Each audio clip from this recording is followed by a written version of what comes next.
자녀는 주님이 주신 복입니다 라는 제목으로 말씀을 나눌 때 온전히 받아 누리게 되기를 바랍니다. 현재 부모님이신 분들에게 여쭤보겠습니다. 어떤 부모님으로 살고 계십니까? 다 부모님이신데 자녀로 인해 행복하십니까? 부모 노릇하시는 거 행복하십니까? 천국에 가서도 지금 자녀들이 계속 여러분들의 자녀이면 좋으시겠습니까? 좀 잔인한 질문인가요? 혹 이 설교를 듣고 있는 우리 자녀들에게 묻습니다. 여러분은 부모님을 어떻게 생각하십니까? 부모님을 사랑하고 존경합니까? 지금 부모님을 천국에 가서도 부모님으로 여전히 모시고 싶으십니까? 이 물음에 부모님이 됐든 자녀가 됐든 yes, 당연하죠, of course, 그럼요 라고 대답할 수 있다면 그건 정말 행복한 부모와 자녀입니다. 여러분, 부모라는 말은요, 부모라는 단어 홀로 존재할 수가 없어요. 반드시 자녀라는 말과 함께 존재합니다. 그러니까 자녀가 없이는 부모가 존재할 수 없다는 말이죠. 또 반대로 자녀 역시 부모 없이는 존재할 수가 없습니다. 그래서 부모로서 행복하다라는 말은 반드시 자녀와의 관계 속에서 행복하다라는 뜻이 되는 거예요. 내가 부모로서 행복하다라는 말은. 또 내가 자녀로서 행복하다라는 말 역시 부모님과의 관계 속에서 행복하다라는 뜻이 되지요. 그리고 일반적으로 우리 가정은 행복해요 라고 말을 할 때는 그 말은 바로 뭡니까? 부모와 자녀의 관계가 행복하다라고 말할 때 우리 가정은 행복합니다 라고 얘기하는 거지요. 자, 그런데 이 가정의 행복이라는 게 온실 속의 화초가 누리는 그런 행복하고는 좀 질이 다릅니다. 온실 속의 화초는요, 외부로부터 오는 어려움을 거의 겪질 않지요. 그죠? 온실 안에 있다 보니까 비바람을 맞을 일이 없단 말입니다. 그냥 늘 적당한 빛과 온도, 공기 이런 것들을 때마다 사람 손이요 다 이렇게 조절해 주는 거예요. 아주 살뜰하게 알뜰하게 정성껏 가꿔줍니다. 그래서 온실 속의 화초가 누리는 복은 어떻게 보면요, 가공된 복이에요. 인위적인 행복이라고 볼 수가 있습니다. 근데 우리가 살아가는 가정의 행복은 그런 온실 속의 화초가 누리는 행복과는 좀 다릅니다. 왜냐하면 세상살이라는 게 있기 때문이에요. 가정을 이루는 가족 구성원들이 부모와 자녀가 세상살이라는 그 외부의 어려운 것들을 온갖 비바람을 맞으며 버텨야 하는 곳이 바로 가정인 것이에요. 그러니까 부모도 그렇고 자녀도 그렇고 세상에 나가서 삶을 살다가 다 가정으로 돌아오지 않습니까? 지금 아마 한창 자녀를 양육 중인 가정은 부모님들이 주로 겪는 세상의 일은 뭐냐? 일터의 일터. 주로 일하는 현장이 될 것이고, 그리고 자녀들이 주로 겪는 이 세상은 주로 교육기관, 학교거나 아니면 이제 막 직장에 들어간 이제 초년병의 그 시작한 일터일 거예요. 부모와 자녀가 가정에서 만날 때는 어떤 모습으로 만나는 거예요? 저마다 세상에서 짊어졌던 그 짐들도 함께 들고 다 들어오는 거예요. 뭐 학교가 됐든 직장이 됐든 뭐가 됐든 간에 그런 것들을 다 들고 오는 겁니다. 부모나 자녀나 세상에서 가정으로 들고 오는 뭐가 있어요? 그래서 스트레스, 피곤함, 부담감들 또는 해결해야 될 문제들이 있는 거예요. 그래서 가정의 행복을 누린다라는 이 말은요, 아픔과 스트레스와 피곤 등을 이겨내고 디뎌내고 내는 열매인 겁니다. 아주 귀한 거죠. 그러니까 우리가 가정의 행복이라고 말하는 게 그리 만만한 게 아닌 거예요. 우리 가정이 부모와 자녀가 행복을 누립니다 라고 말하는 게 그리 쉬운 게 아니에요. 왜냐하면 세상에서 겪는 이 어려움들을 가정 안에서 제대로 다뤄놓지 못하면 이게 행복을 누리기가 어렵거든요. 부모와 자녀가 또는 부부나 형제가 이 세상에서부터 들고 온 이 짐들을 막 서로 앉으려고 서로에게 막 떠맡기거나 아니면 막 짐들을 잔뜩 지고 왔는데 나 몰라라 하고 있거나, 그죠? 아니면은 막 그 짐들 갖고 오는, 너 왜 그따위냐? 넌 왜 또 그런 문제를 갖고 왔냐? 넌 왜 그런 회사에서 있냐? 넌 학교에서 왜 그 모양이냐? 이런 식으로 막 비방하기 시작하면 가정은요, 이 세상보다 더한 전쟁터가 될 수 있어요. 그러니까 행복하지 않다는 거예요. 하지만 우리가 경험하는 세상살이가 아무리 힘이 들어도 가정 안에서 이 세상살이의 짐들을 잘 다뤄놓으면요, 그러면 가정은 그야말로 행복의 꿀단지가 되는 거예요. 심리학자이자 정신과학 전문 의사인 칼 휘테커라는 분이 계신데, 그분이 책에서 그런 말을 했어요. 우리가 깨지는 것도 가정이고 우리가 치유되는 것도 가정이다. 언제 가정에서 깨지고 상처를 입습니까? 부부관계가 또는 부모와 자녀의 관계가요, 엉킬 때요, 불편할 때입니다. 언제 가정을 통해서 치유를 맛봅니까? 부부의 관계가 또는 부모와 자녀의 관계가 사랑이 넘칠 때입니다. 물론 대부분의 가정은 어느 하나만 있지는 않아요. 일반적인 가정은 치유되고 깨지는 것들이 서로 반복적으로 일어나지요. 그런데 불행한 가정일수록 뭐가 많은 거예요? 치유되는 것보다는 깨지는 상황이 더 많은 거예요. 그리고 행복한 가정일수록 뭐가 더 많습니까? 가정에서 깨질 때보다는 치유될 때가 훨씬 많은 것이죠. 여러분은 어떤 가정에서 살기를 원하세요? 지금 어떤 가정에서 살고 계십니까? 어떤 가정의 부모로 살고 계십니까? 바라기는 다들 치유가 더 많이 일어나는, 아니 날마다 그런 치유함을 경험하는 가정에서 살고 싶으실 거예요. 그런 부모로 살고 싶을 거예요. 그렇다면 우리가 그냥 가만히 앉아만 있으면 그러한 치유가 풍성한, 회복이 풍성한 가정에서 살 수 있을까요? 그렇지 않다는 거예요. 부모인 우리가 또 자녀인 우리가 서로 말씀 안에서 노력하지 않으면 이것은 일어나질 않습니다. 우리가 말씀 안에서 노력하지 않으면요, 우리의 가정은 치유보다는 깨짐과 상처가 더 난무하게 되는 거예요. 이제 오늘은 제가 부모 입장에서 말씀을 좀 나눠보려고 합니다. 우리는 예수 그리스도를 믿어서 하나님의 자녀가 됐죠. 하나님을 아버지로 고백하는 믿음의 사람들입니다. 그리고 우리가 성령님의 도우시는 은혜를 경험하며 사는 믿음의 사람들이에요. 우리가 이렇게 믿음 안에서 사는 부모라면 내가 행복한 가정을 세우기 위해서 분명히 알아야 될 성경 구절이 하나 있습니다. 그게 바로 오늘 본문이에요. 127편 3절인데 아까 개역개정으로 읽었는데 우리 이번에 다시 한번 읽을 때는 세 가지 번역 버전으로 한번 읽어보도록 하겠습니다. 개역개정, 그 다음에 새번역, 그 다음에 우리말 성경이에요. 잠시 읽어봅니다. 자, 시작. 보라, 자식들은 여호와의 기업이요 태 열매는 그의 상급이로다. 자, 이게 개역개정이고 새번역은 자식은 주님께서 주신 선물이요 태 안에 들어있는 열매는 주님이 주신 상급이다. 그 다음에 우리말 성경이요 자식들은 여호와의 유산이요 모태의 열매는 그분께 받는 상이다. 아멘. 지금 이제 그 태중의 자녀를 잉태하고 계신 우리 성도들 계신데 하나님 지금 상 주시고 계신 거예요. 상 주시고.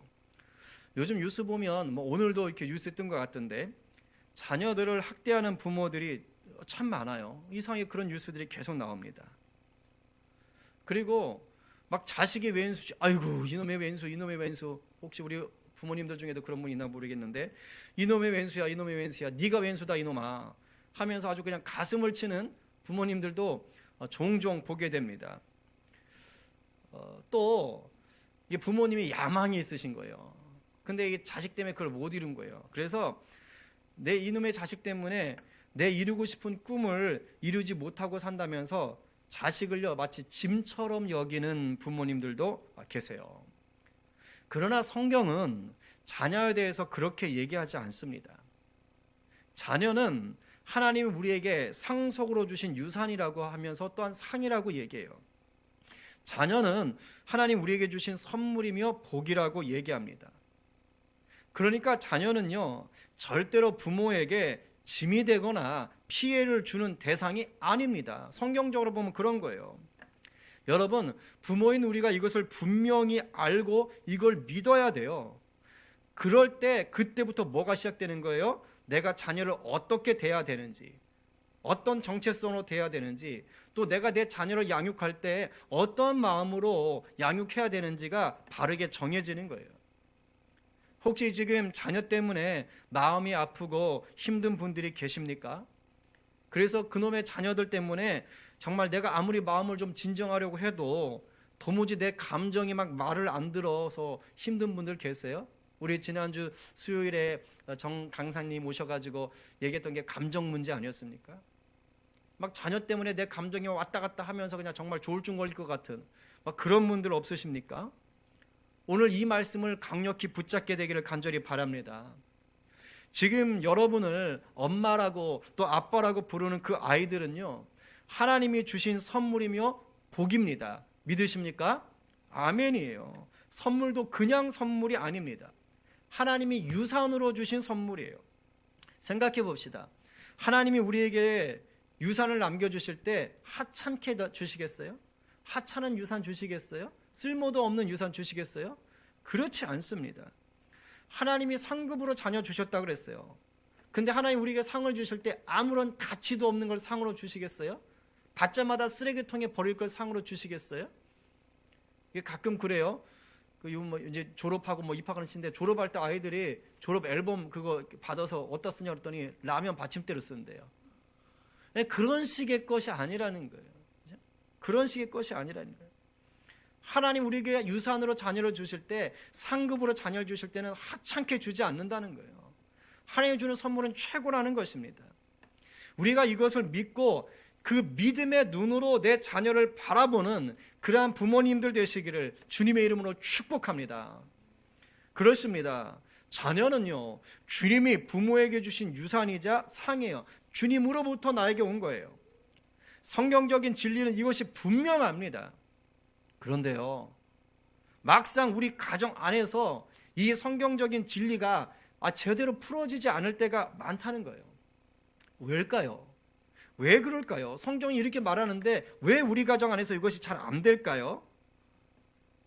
가장 큰 이유 중에 하나는요, 부모인 우리가 이 성경적인 진리를 제대로 안 믿는 거예요. 제대로 누리지를 못하기 때문입니다. 내 자녀가 주님이 주신 유산이며 복이 되기를 원하십니까? 그렇다면 우리가 그렇게 여기고 그렇게 대해야 돼요. 내 자녀를 그렇게 여기고 그렇게 대해야 됩니다. 그럴 때 비로소 자녀 양육은요, 이게 복을 맛보는 꿀단지가 되는 거예요. 그렇다면 내 자녀가 주님이 주시는 유산이고 상급인 것을 믿는 부모, 그런 부모는 어떻게 살까요? 어떤 마음으로 살면서 자녀를 대할까요? 첫 번째는요, 자녀를 복으로 주신 하나님을 경외합니다. 이게 제일 중요해요. 이게 제일 중요해요. 성경적인 부모의 첫 단추가 바로 이것입니다. 제가 부부 얘기할 때도 이거 얘기했는데 부모로서도요, 이게 첫 번째예요. 왜냐하면 하나님이 주셨으니까. 종종 보면 자녀를 자기 소유물 정도로 여기는 분들이 있어요. 그래서 마음대로 하는 거예요. 자녀를 양육하는 것이 아니라 사육하는 부모들이 있어요. 사육. 그냥 모이 줘서 키우는 거죠. 자기 말대로 하지 않으면 막 자녀를 함부로 대하는 부모들이 있죠. 왜 이러한 부모들이 생길까요? 자녀가 주님이 나에게 주셨다라는 것을 모르기 때문이에요. 주님으로부터 유산으로 온 거라는 걸 모르기 때문이에요. 그냥 내가 내 스스로 낳았다고 생각하는 거예요. 반대로 자녀를 너무너무 사랑한 나머지 자녀를 신처럼 떠받드는 부모님들이 계십니다. 이런 부모님들은요, 자녀들에게 질질 끌려다니는 거예요. 막 이러지도 못하고 저러지도 못하고 그냥 애만 따라다닙니다. 이 역시 자녀를 주님이 주셨다는 걸 모르기 때문에 일어나는 비극입니다. 그러나 성경은 분명히 말하고 있어요. 내 자녀는요, 주님이 우리에게 주신 기업이고 상속이며 유산입니다. 그러니까 엄밀히 말하면 우리들의 자녀는 뭐 한 거지요? 물려받은 거예요. 물려받은 거. 그래서 자녀는 부모인 우리뿐만 아니라 우리 하나님과도 연결이 되어 있어요. 그리고 우리 주님이 계속 지켜보는 거예요. 지켜보는 거예요. 내게 상속으로 맡긴 내 자녀를 내가 어떻게 양육하는지, 내게 상속으로 맡긴 주님의 그 자녀를 내가 어떻게 양육하는지 보고 계신 것입니다. 그렇다면 상속을 받은 나는 어떻게 해야 될까요? 그 상속받은 것을 잘 가꿔야겠죠. 내 마음대로 함부로 놀려서 탕진해서는 안 되겠죠. 그런 생각했어요. 하나님은 왜 돈으로 상속을 안 주고 자녀로 상속을 남겼다는 말을 할까? 물론 물질의 복도 있지만 왜 자녀를 우리에게 상속이라고 할까? 그것은 하나님의 나라를 세워가야 되기 때문이에요. 아담과 하와를 창조하신 후에 인류에게 제일 먼저 주셨던 미션, 사명이 있습니다. 그것을 이뤄가도록 하기 위해서 자녀 주신 거예요. 그 사명이 뭡니까? 창세기 1장 28절입니다. 우리 다 같이 한번 읽어보겠습니다. 시작. 하나님이 그들에게 복을 주시며 하나님이 그들에게 이르시되 생육하고 번성하여 땅에 충만하라. 땅을 정복하라. 바다의 물고기와 하늘의 새와 땅이 움직이는 모든 생물을 다스리라 하시니라. 아멘. 아담과 하와가 생육하고 번성하여 땅에 충만하려면 어떻게 돼야 됩니까? 자녀가 있어야 돼요. 뭐 손오공도 아니고 머리털 뽑아가지고 만들 수 없잖아요. 부지런히 자녀를 낳아야 돼요. 자녀가 자녀를 낳고 그 자녀가 또 그 자녀를 낳고 계속해서 부모와 자녀의 관계가 계속해서 이어져야 돼요. 그래야 온 세상 구석구석까지 하나님의 백성들, 하나님이 세운 가정들을 통해서 이제 하나님 나라가 확장될 수 있는 것입니다. 그래서 하나님께서 자녀를 상속으로 친히 우리 가운데 주시는 거예요. 네 맘대로가 아니라 내 나라를 위해서 내가 너에게 상속으로 내 자녀를 맡긴다는 거예요. 그렇다면 우리에게 이토록 귀한 상속을 주신 분을 우리가 어떻게 대해야 됩니까? 무시하면 되겠습니까? 안 되지요. 경외해야 되는 것이죠. 경외한다는 것은 뭡니까? 하나님의 위대하심을 두려워하는 거예요. 그 두려움 속에 뭐가 들어가는 거예요? 사랑과 신뢰가 같이 따라가는 것입니다. 우리가 이렇게 하나님을 경외할 때 부모된 우리는 자녀를 함부로 대하거나 우상처럼 대하지 않을 수 있는 거예요. 그리고 무엇보다 하나님을 경외할 때 자녀의 상태에 따라 자녀를 판단하지 않을 수 있습니다. 이게 굉장히 중요합니다. 하나님을 경외하고 하나님 중심으로 살 때 비로소 내가 내 자녀의 상태에 따라서 내 자녀를 함부로 판단하지 않는 거예요. 예를 들면 자녀가 내 말을 잘 듣지 않을 때는 상태가 별로 안 좋은 거잖아요.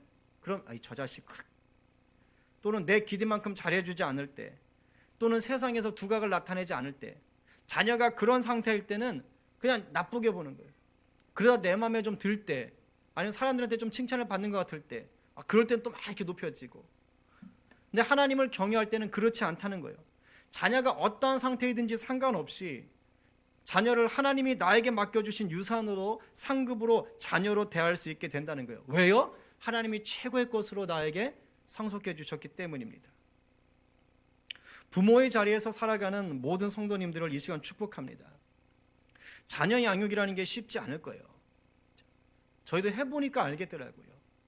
우리 성도들 중에는 저희보다 훨씬 더 부모 일을 더 많이 하신 분들이 있지만 저희도 해보니까 쉽지 않아요. 그러나 아무도 흔들 수 없는 자녀 양육에 절대 진리가 있습니다. 자녀는 주님이 우리에게 주신 상속이며 상급이라는 거예요. 우리가 주님 경외하기를 부모된 우리 삶의 첫 단추로 삼을 때 부모와 자녀의 관계는요, 하나님의 통치 안으로 들어가게 되는 거예요. 그리고 무엇보다 자녀들에게 하나님 경외하는 것이 인생 최고의 복이라는 것을 내가 유산으로 물려줄 수 있어요. 남겨줄 수 있는 것입니다. 주님께서 오늘 이 시간 부모로 살아가는 모든 성도들 안에 하나님 경외하는 마음을 더더욱 풍성하게 부어주시기를 간절히 축원합니다. 자, 두 번째로요, 자녀가 우리 주님이 주신 유산이며 상급인 것을 믿고 누리는 부모는 어떻게 사느냐? 하나님의 말씀 따라 자녀를 양육합니다. 하나님의 말씀 따라서. 서점에 나가보면 자녀를 양육하는 법에 대한 방법론들이 참 많아요. 근데 최고의 양육법은요, 따로 있어요. 그게 뭐냐?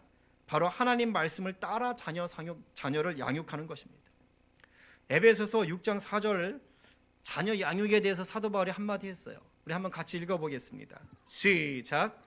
또 아비들아, 너희 자녀를 노엽게 하지 말고 오직 주의 교훈과 훈계로 양육하라. 근데 제가 이 말씀을 보다가 재미있는 사실을 하나 발견했어요. 지금 이렇게 5장과 6장에 걸쳐서 사도 바울이 가정에 대해서 지금 이제 말을 하기 시작하거든요. 부부에 대해서부터 말하고 이렇게 이제 또 자녀가 부모에 대해서 어떻게 해야 되는지 말을 하고, 그다음에 부모가 자녀에 대해서 어떻게 해야 되는지 얘기합니다.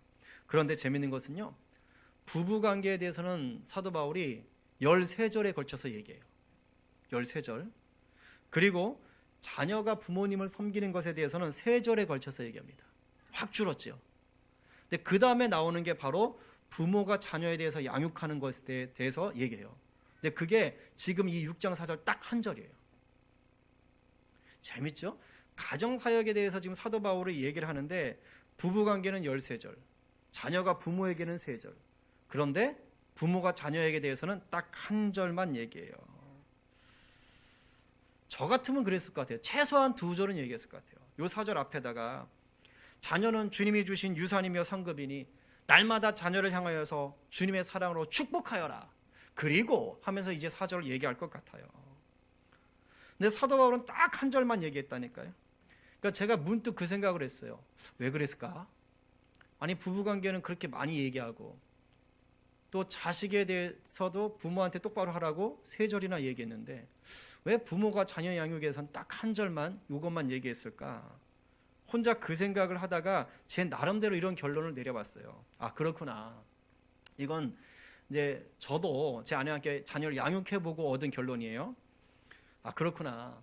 부모가 돼서 자녀를 양육하는 건 자녀 때문에 웃을 일보다 속 뒤집힐 일이 더 많기 때문이구나. 그리고 자녀가 잘해서 부모가 웃을 때는 어떤 부모라도 믿음 좋은 부모가 될 수 있구나. 그런데 자녀 때문에 이 속이 뒤집힐 때는 자녀가 주님이 주신 유산으로 상급으로 여겨지기가 어렵구나.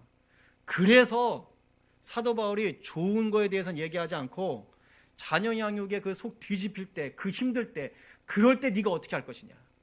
바로 가장 중요한 것. 자녀 때문에 속 뒤집힐 일이 엄청 많겠지만 바로 그때 네가 믿는 사람으로서 어떻게 할 것이냐. 그 한마디를 원포인트로 제시했구나. 뭐 제 혼자 결론. 근데 맞는 것 같아요. 정말 자녀를 양육할 때는요, 좋을 때보다는 이게 힘들 때가 더 많다는 거예요. 그때 어떻게 할 거냐요? 믿는 부모로서 어떻게 할 거냐? 그게 오늘 이 말씀인 거예요. 뭐라 그럽니까? 자녀를 노엽게 하지 말랍니다. 노엽게 하지 말래요. 근데 우리 자녀 노엽게 할 때가 얼마나 많습니까? 그럼 노엽게 하지 말라는 게 뭘까요? 자녀가 잘못을 했는데도 불구하고 절대 혼내지 말라는 걸까요? 아닙니다. 절대 그런 말 아닙니다. 이미 그 뒤에 교훈과 훈계라는 말 속에 뭐가 있어요? 혼내라는 말이 들어가 있어요. 그리고 성경은요, 잘못하는 자녀를 징계하라고 얘기합니다. 매 들라고 얘기하고 있어요. 여기에서 자녀를 노엽게 하지 말라는 뜻은 뭐냐? 부모가 사사로운 감정에 휘말려 가지고 자녀를 함부로 대하지 마라, 그 뜻이에요. 아니, 그렇게 대하면 자녀도 알거든요. 그럼 이제 놓아야죠. 대신 여기서 하는 말은 뭡니까? 자녀를 혼내야 될 때, 자녀에게 무언가를 얘기해야 될 때 네가 사사로운 감정에 막 흥분해 가지고 그렇게 대하지 말고 주의 교훈과 훈계로 양육하라라고 얘기하는 거예요. 주의 교훈과 훈계로 양육하라는 말이 뭡니까? 주님의 말씀으로 자녀를 양육하라는 거예요.